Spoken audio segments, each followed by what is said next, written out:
Hi everyone, this is Heidi with Downtown NorCal Live. Today I'm at Logos Books in downtown Davis. Logos is operated by friends of the library in Yolo County. Is that right? Davis Public Library. Davis Public Library. I'm going to be introducing you to the general manager. This is Phil Coleman. Hi, Phil. Hi, how are you, Heidi? Great to see you. Thanks for having me. What is going on? We're closed today, I see, but in the context of the pandemic, you were closed for 3 months. Is that right? Yes, we were. We closed on mid-March like every other business in Yolo County. And yet at the same time, you still have this very expensive retail space in Davis. And so what were the worries of the board at the time of closure? Well, we had to close for health reasons, not only for our customers, but for our volunteers, but the meter still ran on as far as our costs, and we're nonprofit and we're not someone with unlimited funds. We were worried we might end up going bankrupt. Yeah, that's a scary thing to do. And you know, the Friends have been so supportive of our educational needs in our community. So when you were able to reopen, what kinds of hurdles did you have to overcome? Well, we opened with a lot of apprehension, number one, with our volunteers who are in the demographic for susceptibility to COVID-19, including me. We're an older population as volunteers, more vulnerable.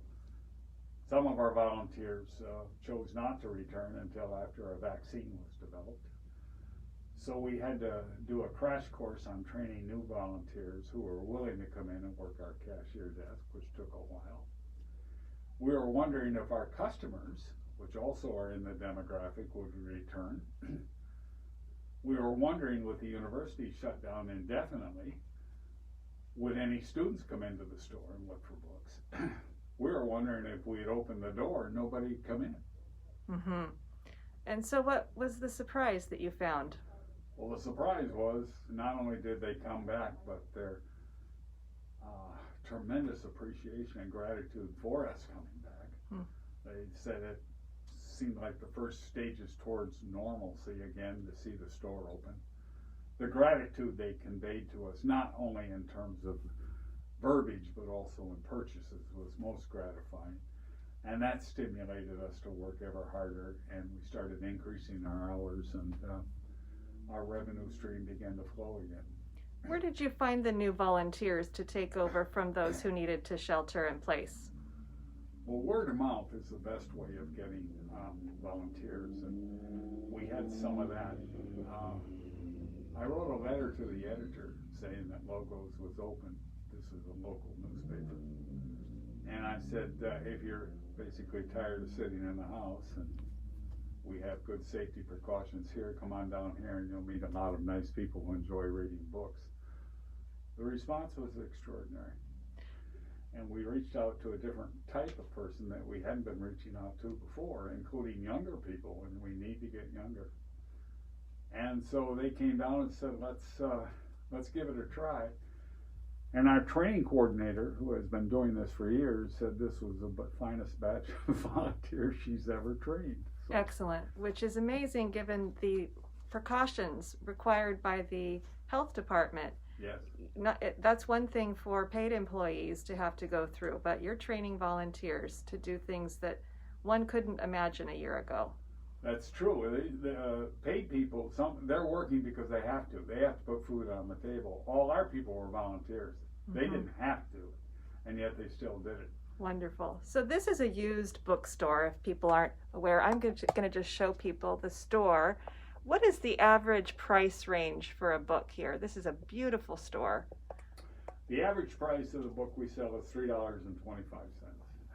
Amazing. And your relationship with Avid Reader, a new bookstore just down the street, what is that like? It's very harmonious. They're 2 blocks down to the street. Oftentimes people will come in and want to order a book. Well, we don't order books, but we'll direct them down to the Avid Reader.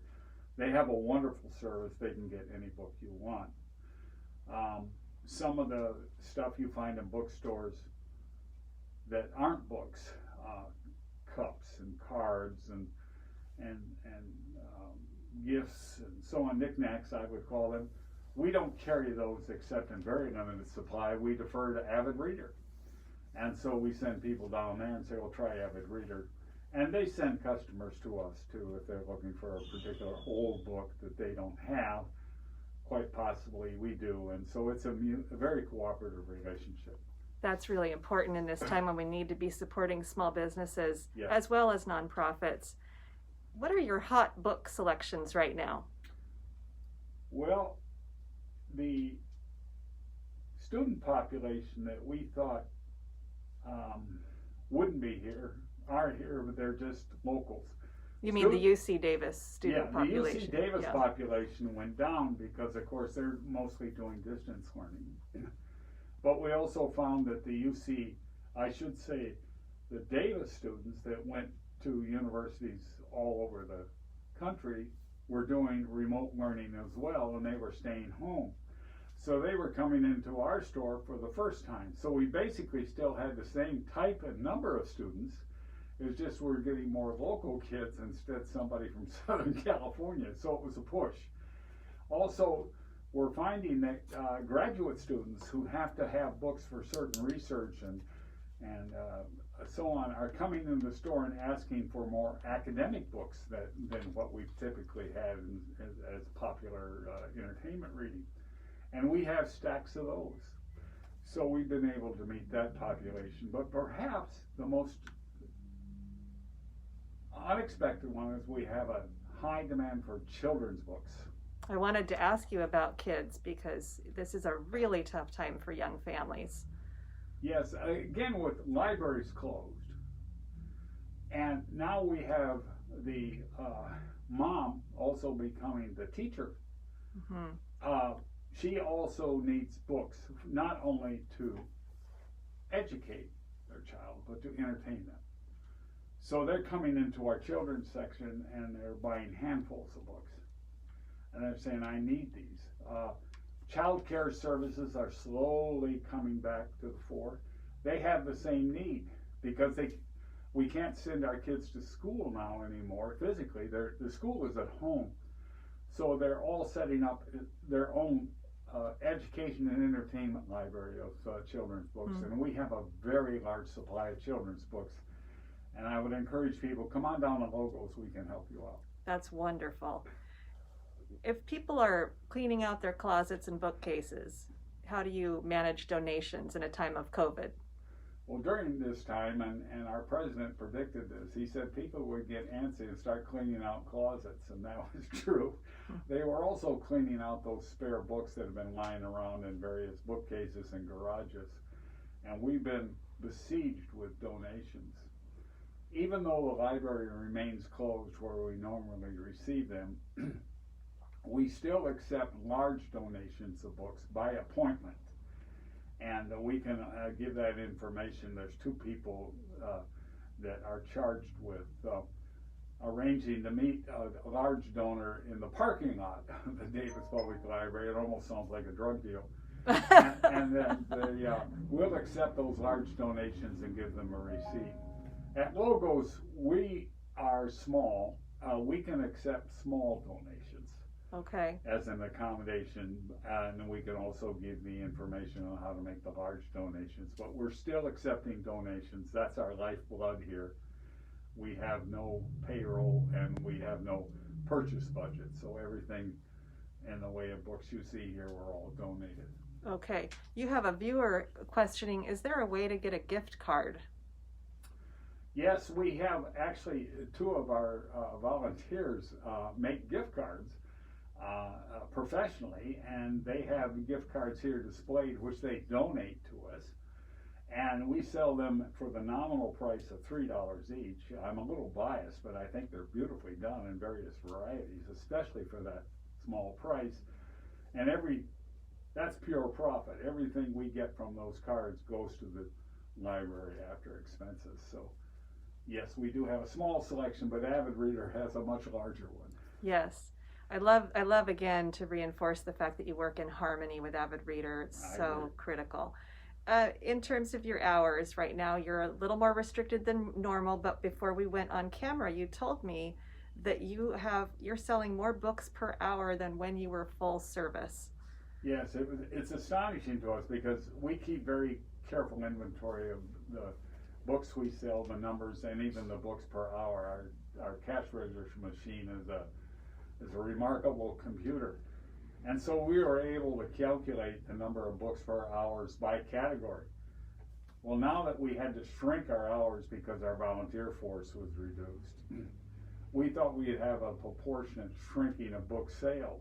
What we found to our pleasure and surprise was that we're selling as many books in the shorter time frame. People coming in here to buy, not to chat.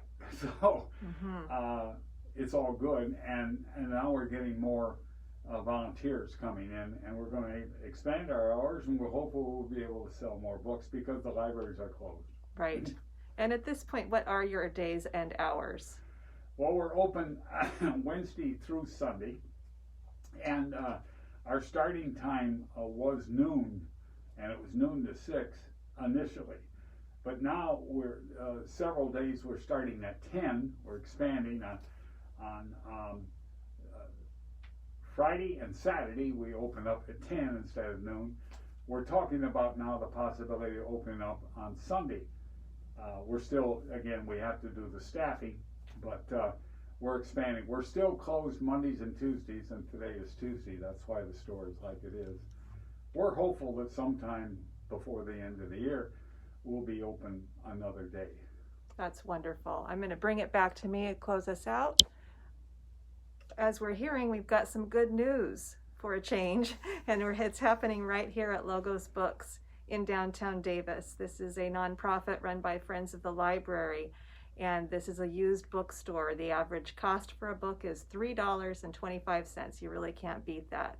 They support Avid Reader, as we mentioned a couple of times, and they are expanding their hours. So I have been talking with Phil Coleman. He is the general manager, volunteer, incredible person. I really had a nice visit with him, and I hope to see you all for another interview in the coming days. Bye-bye.